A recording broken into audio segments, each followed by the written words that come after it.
Bonjour à tous, on vous parle d'ici depuis l'Elysée. On va interviewer le général Georges Gelin, qui est un ancien chef d'état-major des armées, qui est aujourd'hui responsable auprès du président de la République pour la reconstruction de la cathédrale. Ah, je crois qu'on nous appelle.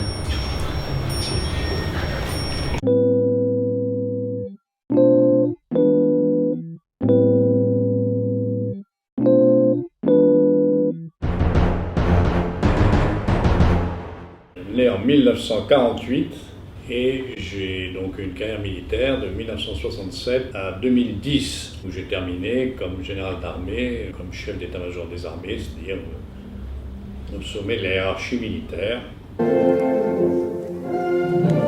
Et aujourd'hui, vous avez une nouvelle activité? Alors aujourd'hui, j'ai été choisi par le président de la République pour être son représentant spécial pour la restauration de Notre-Dame de Paris. Voilà. Alors, quelles sont pour vous 3 qualités qu'un bon chef doit avoir? Les crises du monde actuel, c'est précisément la crise du leadership. Je crois que la première qualité que tout chef doit avoir, c'est évidemment la compétence. C'est-à-dire qu'il faut maîtriser, connaître le domaine dans lequel on agit. Napoléon disait, je crois, il n'y a pas de pire crime que de faire un métier pour lequel on n'est pas compétent.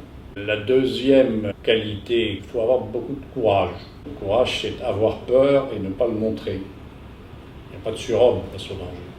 Être courageux, c'est avoir la capacité de définir un objectif clair. Et la troisième qualité, c'est le caractère qui va avec d'ailleurs. Le caractère, c'est à la fois le produit de la volonté et du courage, mais c'est ce qui permet de décider seul et de se tenir à ce que l'on a choisi et à ne pas changer comme une girouette au gré des événements, des critiques ou de ce que les uns ou les autres disent. Vous ne pouvez pas être général si vous n'avez pas gravi pas à pas tout le cursus honorum militaire. Et à chaque étape, vous vous mettez en cause.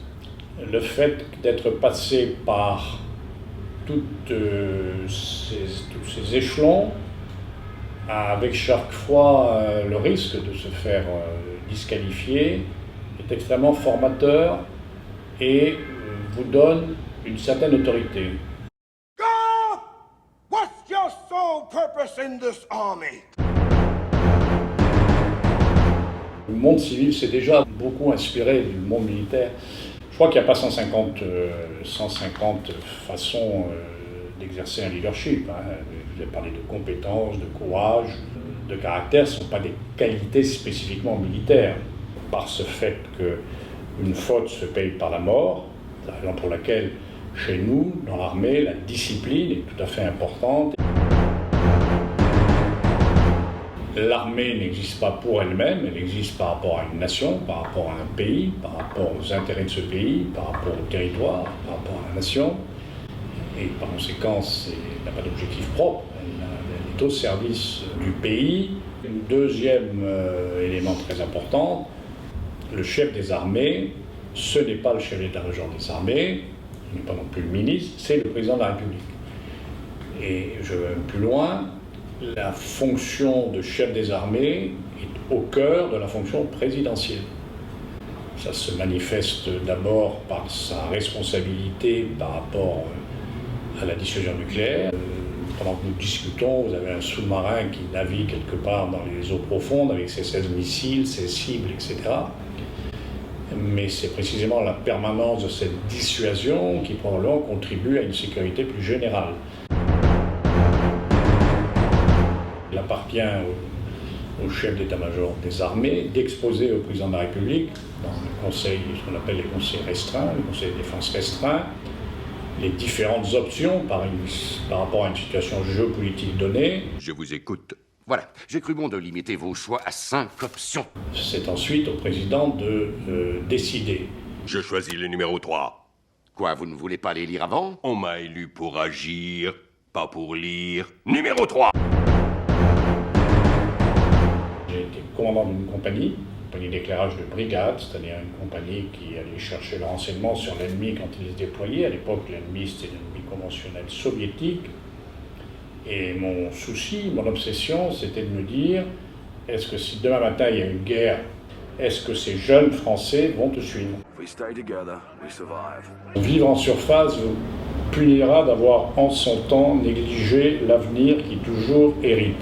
Un gros principe, quand on est jeune, on a de belles cellules dans son cerveau. Il faut beaucoup apprendre, beaucoup étudier pour précisément acquérir ce caractère, cette capacité de discernement, ce courage auquel je faisais référence au début. Donc travaillez, soyez modeste, ayez le goût du risque. Dans un monde où on est souvent infantilisé par des consignes qui parfois défient l'entendement, ayons un peu le goût du risque. Ne soyons pas crispés sur le principe de précaution et soyons généreux. Voilà, ainsi le monde sera meilleur. Merci mon général. Merci mon général.